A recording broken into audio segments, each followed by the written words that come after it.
Hello and welcome to the On It Plumbing channel. Today I want to go over step by step this leak detection job that we did.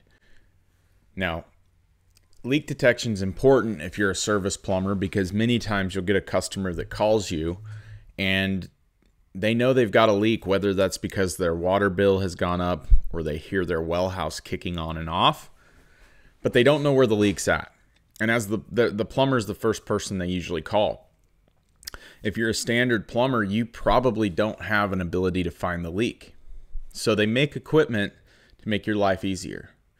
First, we start with the Severin, which I think is the best acoustic leak detector out there. I have a General Wire Gen LE, and to be honest with you, it's straight garbage. It sucks. The Severin acoustic leak detector is limited to what I would say is decent sized leaks. If it's a big enough leak, it's going to make sound in the ground.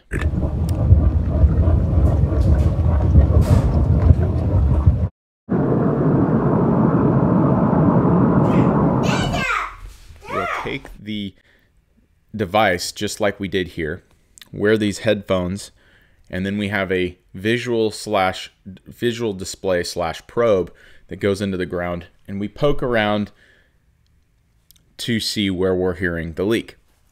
Now, obviously, tracer wire is important because it will trace the line out for you, and then you know exactly where it goes, and you can follow that and see if you hear it. And that makes acoustic leak detecting way easier.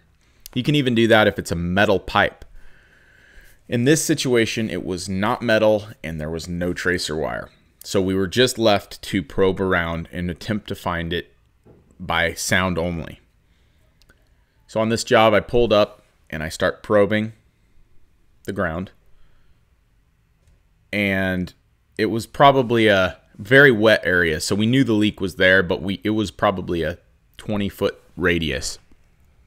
Maybe 20-foot diameter, 30-foot diameter area.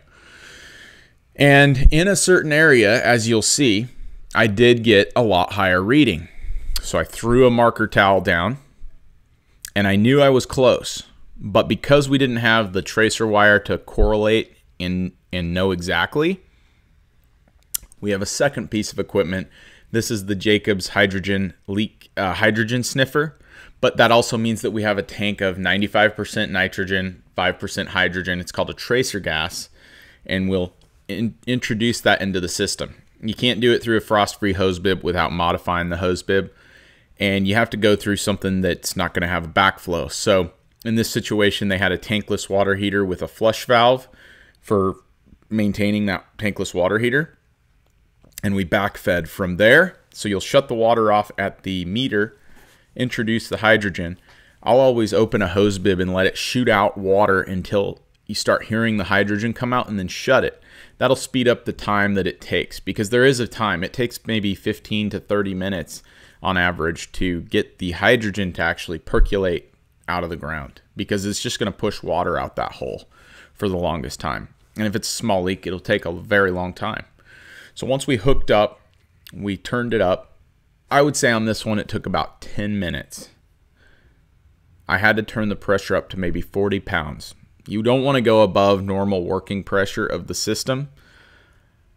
And you definitely don't want to go above like 78, because that's code, in at least where I'm at. So I think we got up to about 30 pounds on this system. And I was going to hook up the hydrogen sniffer, but once again, I didn't need to. I oftentimes find that you don't need to, because you'll literally get bubbling right out of the ground, or you can hear it with the naked ear. So on this Still one, a pretty good area. we had about a 2-foot area where we knew it matched up with the acoustic. We knew we were close.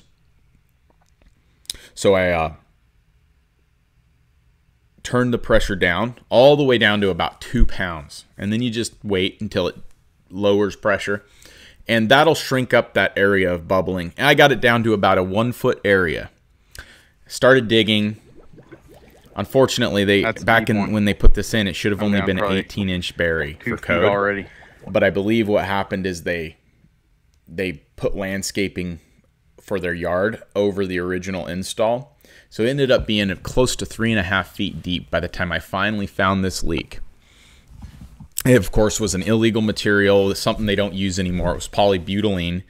I patched it with PEX and recommended to the customer at some point they think about upgrading the rest of the system from the meter to the house because they'll probably have another leak again.